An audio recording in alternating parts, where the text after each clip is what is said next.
speak in public, but just a couple comments, and I'm speaking not even as a licensed attorney in the state. I'm speaking that I have 8 kids either gone through the district or that are in the district. And I can speak firsthand for the Bridges family.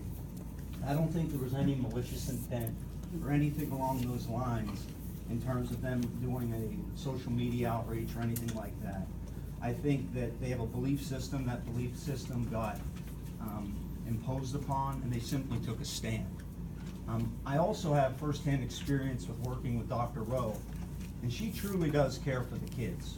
She has helped me personally with several of my kids that are in the district, so I don't think there's one malicious intent here.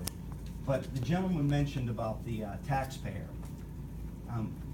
If you look at this as a spectrum, on one side where the government cannot endorse a religion, the Establishment Clause, which is really an anti-establishment clause, and on the other end, freedom of speech. I think us as reasonable people can realize that this is a gray area, and as tax dollars, we don't need to get into the gray area of spending money on solicitors and the legal fees. Neither do the constituents in terms of defending their rights. So one of the reasons why I'm in Beaver is for this tradition of 133 years of tradition and excellence. And I would just suggest to the board to consider putting back the original format, putting back that tradition in place.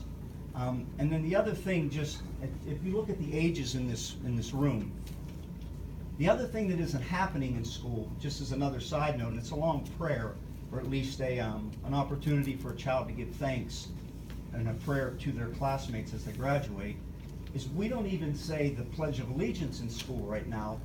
I've got a 6th grader that doesn't know the Pledge of Allegiance.